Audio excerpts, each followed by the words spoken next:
आप कहाँ रुकते हैं कि अब हुआ था वो, आप नहीं कहते। हम क्यों नहीं मान सकते कि यूनिवर्स जो है और बल्कि मल्टीवर्सेस जो है वो हमेशा से हैं, वो बनती है, बिगड़ती है। एक हमारे यहाँ एक चीज़ है ब्लैक होल, वो समेट लेता है वापस, फिर ब्लास्ट होता है, फिर फैल जाता है।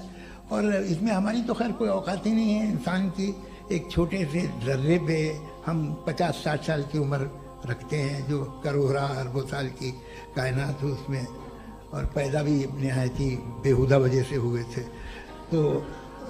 तो इसमें ये सोचना कि इसकी वजूहात और ये क्यों है, ये डिपेंडेंट है, ये हम देख रहे हैं। क्या मालूम, आप सोचिए कि ये जो फैल रही है कायनात, ये कहाँ फैल रही है, ये कहाँ जा रही है, और ये फैल क्यों रही है। अरे बना ली थी तुमने, रुको भैया काफ़ी है।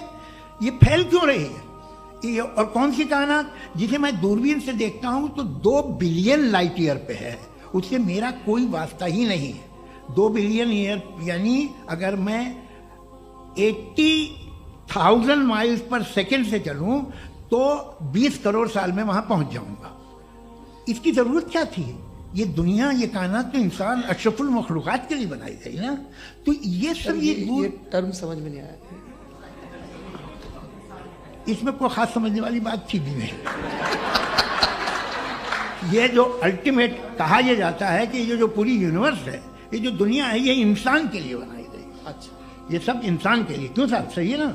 बिल्कुल, लेकिन इसका ये मतलब नहीं कि किसी चीज के पीछे रीजन आपको नहीं पता तो रीजन नहीं है, इसे कहते हैं नहीं, मुझे नहीं पता, लेकिन मेरी जिम्मेदारी नहीं है। वो बिल्कुल सही कहा था उसने, बर्टन रसल ने। आपने उसे मजाक में टाल दिया कि भाई आप एक दावा कर रहे हैं, मैं क्यों कहूं कि ये गलत है दावा। आप प्रूफ कीजिए, मेरे पे जिम्मेदारी ही नहीं है, मैंने थोड़ी कहा है। आप प्रूफ कीजिए कि ये सही है। आप आर्ग्यूमेंट ऑफ